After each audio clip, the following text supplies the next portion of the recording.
नमस्कार। आप देख रहे हैं अपना चैनल गांव शहर की नई बातें। वंदे मातरम। जय गौ माता की। किसान मित्रों नमस्कार। किसान मित्रों, आज हम चर्चा करेंगे कि किस तरह रासायनिक खेती का लगातार जो यूज़ हो रहा है, रासायनिक उर्वरकों का और रासायनिक कीटनाशकों का, उसका सीधा प्रभाव हमारी खेती पे आ रहा है और साथ ही साथ हमारे किसान भाइयों पे आ रहा है।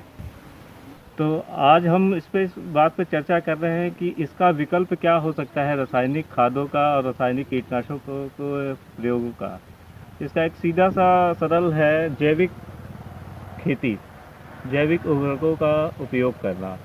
लेकिन आज की जो समय है उसमें किसान को इतना नॉलेज नहीं है कि वो कैसे जैविक को अपनाकर अपनी धरती को और अपने स्वास्थ्य को और अपने पूरे समाज को कैसे ठीक कर सकता है। इसी पहल पर हमने अपने जैविक कृषि को बढ़ावा देने के लिए इसका शुरुआत हमने अपने ही खेत से करना स्टार्ट किया है। और हम यहाँ पर एक मल्टी लेयर फार्मिंग का एक छोटा सा मॉडल तैयार करने जा रहे हैं, जिसके पहले चरण में हम सबसे पहले अपने खेत की सफाई करेंगे। जो अभी तो यहाँ पर मटर की आप जैसा देख रहे होंगे, पूरा मटर लगी हुई है और मटर लगभग ख़त्म करने पे है। इसके बाद हम यहाँ पर पहले खेत की पूरी तरह से क्लीनिंग करेंगे, फिर उसके बाद अपने सॉइल का ट्रीटमेंट करेंगे। तो जैसे जैसे जो अपडेट होगी हमारे खेत की, आपको अपडेट किया जाएगा। जय गौ माता की। सबसे पहले हमने अपने खेतों के लिए आज जो तैयार करने जा रहे हैं मॉडल लगभग 60 बाई 50 का रहेगा। और इसकी नाप करने के बाद हमने यहाँ पर चारों कोने पे एक एक खूंटा गाड़ देंगे, जिससे हमें इसको लेआउट करने में हमें आसानी हो। और इसके बाद हमारा चरण होगा अपने लैंड को पूरी तरह से क्लीनिंग करना। और ये हमारे साथ विजय है जो लगातार गड्ढे कर रहे हैं और इसमें एक खूंटा गाड़ने का काम कर रहे हैं, और उनका बेटा उनका साथ दे रहा है।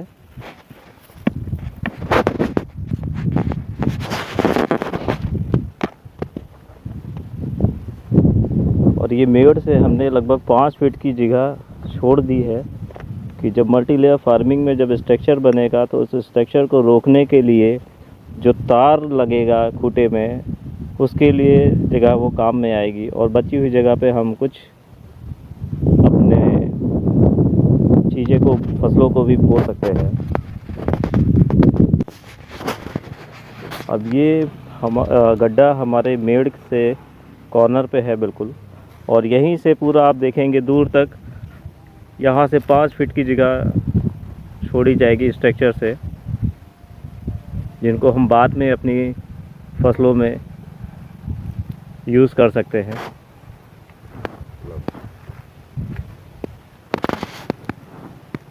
जैविक खेती के चरण में आज हम लोग जैविक पोटाश बनाने की तैयारी में है। उसके लिए एक पिट में हम लोग 500 किलो लगभग गीला और सूखा कचरा मिला के इकट्ठा करेंगे इस पिट में, जिस पिट को तैयार किया जा रहा है। और उसके बाद उसमें नमक का छिड़काव होगा और लगभग 1 महीने में ये सारा प्रोसेस पोटाश का, जैविक पोटाश का कंप्लीट हो जाएगा। जैसा कि सबसे पहले हमें अपने खेतों को साफ़ करना है और उसमें लगी हुई ये खरपतवार और जो उगी हुई फसलों के अवशेष हैं, इसी से ही हम अपने पोटाश का निर्माण कराएंगे। और अपने खेत के 1-2 फ़ायदे होंगे। एक तो हमारा खेत साफ़ हो जाएगा, और दूसरा इस हरे बचे हुए अवशेषों से हमें पोटाश की प्राप्ति हो जाएगी, जो हमारे जैविक पोटाश का काम करेगा।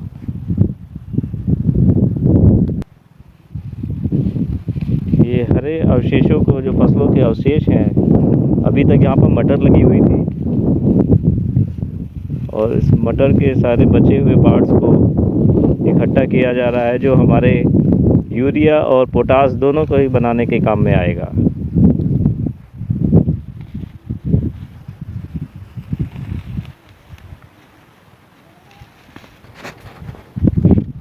ये लगातार हरे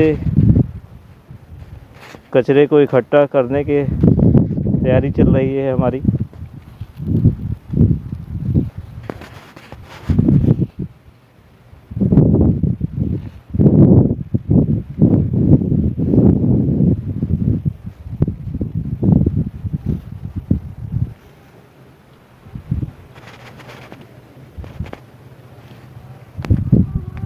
लगातार खेत की सफाई हो रही है और हरे चारे को, हरे कचरे को इकट्ठा किया जा रहा है।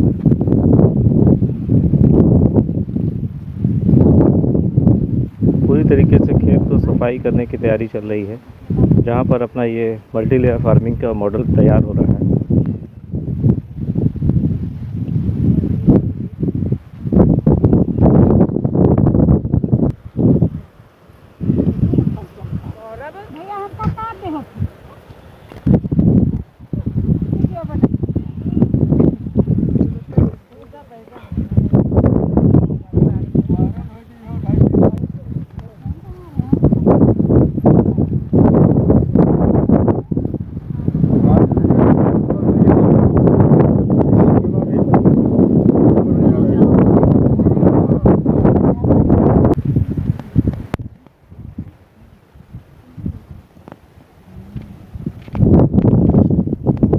लगातार खेत की सफाई चल रही है और बचे हुए फसलों के अवशेषों को हटाया जा रहा है।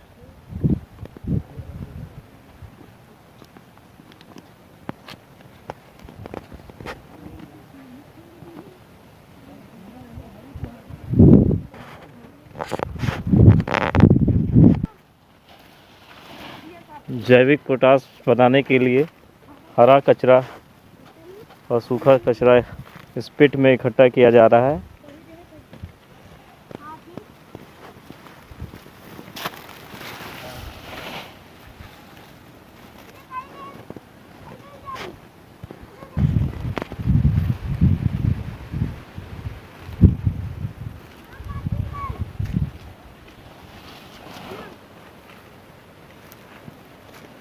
ये हमने खेत के बाहर एक गड्ढा बना रखा है, उस गड्ढे में सारी चीज़ें को इकट्ठा किया जा रहा है।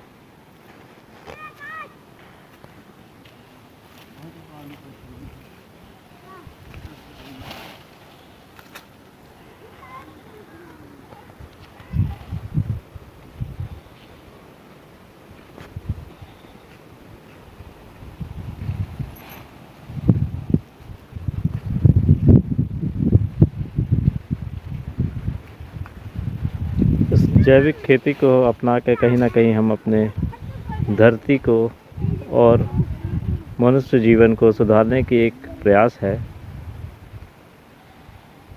जिसके प्रेरणा स्रोत हमारे आदरणीय आकाश चौरसिया जी ये हैं।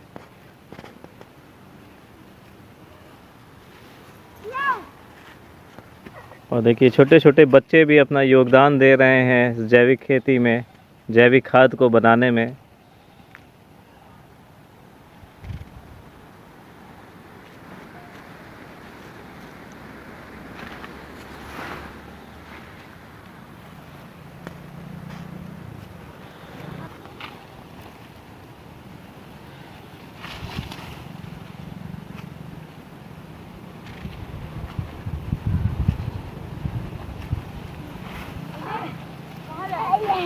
बच्चे भी बढ़ चढ़ के हिस्सा ले रहे हैं।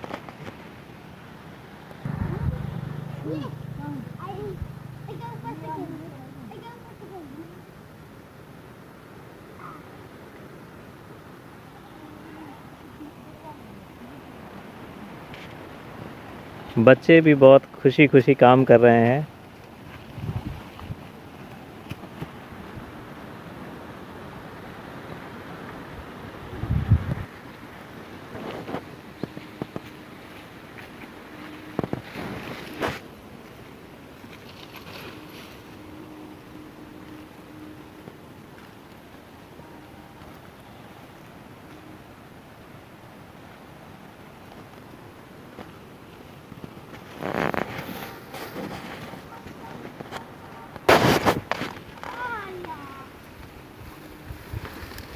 ये बताइए ज़्यादा है ना।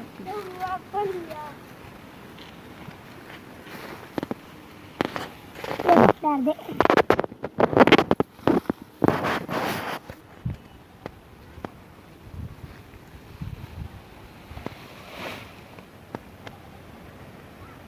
वो ले लो, बांस से इसको आगे कर दो। आया आया। ये लगभग 500 केजी कचरा, हरा कचरा और सूखा कचरा मिक्स करके, जहाँ पर ये जैविक पोटाश बनाने की तैयारी चल रही है। सबसे पहले इस पिट में हम लोग इस खेत से निकले हुए अपने हरे कचरे को इसमें भरेंगे।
जो भी जैविक वो बनेगा उसके ऊपर छिड़काव के लिए आगे लंबा रहेगा तो सब पे नीचे तक चला जाएगा। ऐसे ज़्यादा ढेर बना रहेगा तो वो ढेर के ऊपर रह जाएगा, नीचे वालों को नहीं हो पाएगा। और गड्ढा अपना पूरा है ही है, इसको यूज़ कर लें। अरे काम करे, वायरल हो। ये देखिए हमारा छोटू भी मेहनत कर रहा है।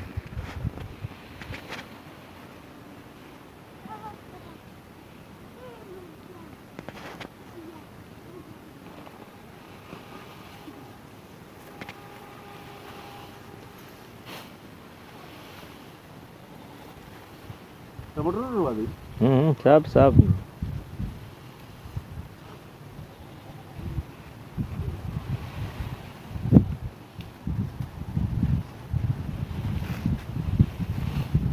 हमारे किसान भाई सोचते हैं कि ये जितने भी अवशेष बचता है हमारे खेतों में फसलों के बाद का, वो सोचते हैं कि वो बेकार है, लेकिन प्रकृति ने हमें सब चीज़ दिया है काम की। कोई भी चीज़ वेस्ट नहीं है।